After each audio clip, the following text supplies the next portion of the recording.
The urinary system and homeostasis. All systems of the body are interrelated. A change in one system may affect all other systems in the body, with mild to devastating effects. A failure of urinary continence can be embarrassing and inconvenient, but is not life-threatening. The loss of other urinary functions may prove fatal. A failure to synthesize vitamin D is one such example. Vitamin D synthesis. In order for vitamin D to become active, it must undergo a hydroxylation reaction in the kidney. That is, an O group must be added to calcidiol to make calcitriol. 1,25-dihydroxycholecalciferol. Activated vitamin D is important for absorption of Ca++ in the digestive tract, its reabsorption in the kidney, and the maintenance of normal serum concentrations of Ca++ and phosphate. Calcium is vitally important in bone health, muscle contraction, hormone secretion, and neurotransmitter release.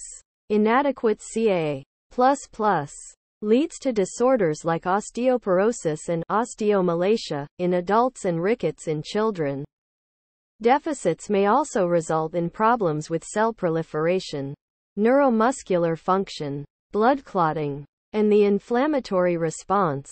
Recent research has confirmed that vitamin D receptors are present in most, if not all, cells of the body, reflecting the systemic importance of vitamin D. Many scientists have suggested it be referred to as a hormone rather than a vitamin. Erythropoiesis. EPO is a 193 amino acid protein that stimulates the formation of red blood cells in the bone marrow. The kidney produces 85% of circulating EPO, the liver, the remainder.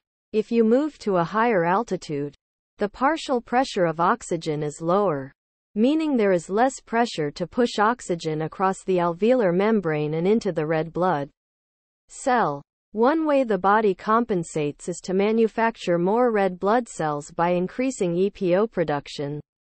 If you start an aerobic exercise program, your tissues will need more oxygen to cope, and the kidney will respond with more EPO.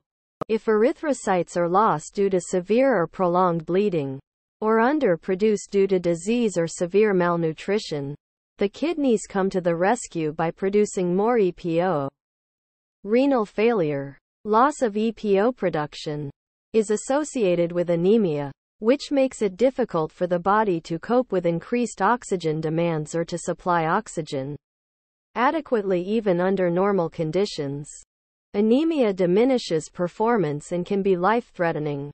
Blood pressure regulation. Due to osmosis, water follows where Na+ leads. Much of the water the kidneys recover from the forming urine follows the reabsorption of Na+.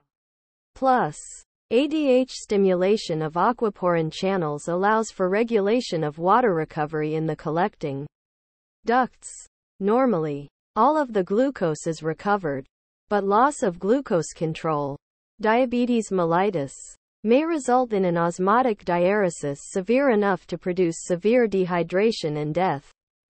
A loss of renal function means a loss of effective vascular volume control, leading to hypotension, low blood pressure, or hypertension, high blood pressure, which can lead to stroke, heart attack, and aneurysm formation. The kidneys cooperate with the lungs, liver, and adrenal cortex through the renin-angiotensin-aldosterone system. C. The liver synthesizes and secretes the inactive precursor angiotensinogen. When the blood pressure is low, the kidney synthesizes and releases renin. Renin converts angiotensinogen into angiotensin I. An ACE produced in the lung converts angiotensin I into biologically active angiotensin II. Figure 1. The immediate and short-term effect of angiotensin II is to raise blood pressure by causing widespread vasoconstriction. Angiotensin II also stimulates the adrenal cortex to release the steroid hormone aldosterone, which results in renal reabsorption of Na+, and its associated osmotic recovery of water. The reabsorption of Na plus helps to raise and maintain blood pressure over a longer term. Regulation of osmolarity. Blood pressure and osmolarity are regulated in a similar fashion. Severe hypoosmolarity can cause problems like lysis, rupture of blood cells, or widespread edema, which is due to a solute imbalance. Inadequate solute concentration, such as protein, in the plasma results in water moving toward an area of greater solute concentration. In this case, the interstitial space and cell cytoplasm. If the kidney glomeruli are damaged by an autoimmune illness, large quantities of protein may be lost in the urine. The resultant drop in serum osmolarity leads to widespread edema that, if severe, may lead to damaging or fatal brain swelling. Severe hypertonic conditions may arise with severe dehydration from lack of water intake, severe vomiting, or uncontrolled diarrhea, when the kidney is unable to recover sufficient water from the forming urine. The consequences may be severe lethargy, confusion, muscle cramps, and finally, death. Recovery of electrolytes, sodium, calcium, and potassium must be closely regulated.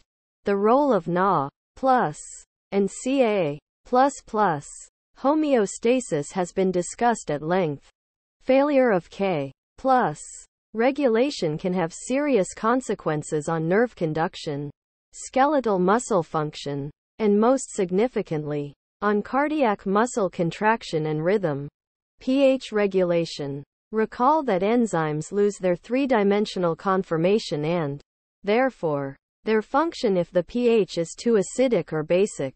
This loss of conformation may be a consequence of the breaking of hydrogen bonds.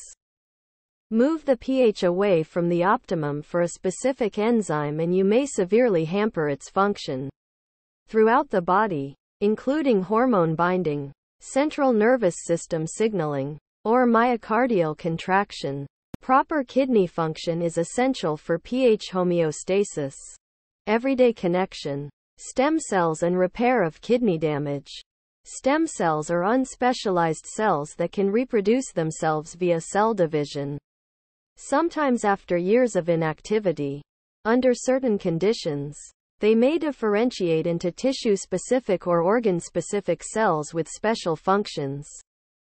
In some cases, stem cells may continually divide to produce a mature cell and to replace themselves. Stem cell therapy has an enormous potential to improve the quality of life or save the lives of people suffering from debilitating or life-threatening diseases. There have been several studies in animals. But since stem cell therapy is still in its infancy, there have been limited experiments in humans. Acute kidney injury can be caused by a number of factors, including transplants and other surgeries. It affects 7 to 10% of all hospitalized patients, resulting in the deaths of 35 to 40% of inpatients. In limited studies using mesenchymal stem cells, there have been fewer instances of kidney damage after surgery. The length of hospital stays has been reduced, and there have been fewer readmissions after release. How do these stem cells work to protect or repair the kidney? Scientists are unsure at this point, but some evidence has shown that these stem cells release several growth factors in endocrine and paracrine ways. As further studies are conducted to assess the safety and effectiveness of stem cell therapy, we will move closer to a day when kidney injury is rare and curative treatments are routine. Chapter Review. The effects of failure of parts of the urinary system may range from inconvenient incontinence to fatal loss of filtration and many others. The kidneys catalyze the final reaction in the synthesis of active vitamin D that in turn helps regulate Ca++. The kidney hormone EPO stimulates erythrocyte development and promotes adequate O2 transport. The kidneys help regulate blood pressure through Na+ and water retention and loss. The kidneys work with the adrenal cortex, lungs, and liver in the renin angiotensin aldosterone system to regulate blood pressure. They regulate osmolarity of the blood by regulating both solutes and water. 3 electrolytes are more closely regulated than others. Na plus, Ca plus, and K plus. The kidneys share pH regulation with the lungs and plasma buffers, so that proteins can preserve their three-dimensional conformation and thus their function. Make sure to smash the like and subscribe buttons to receive notifications all new contents.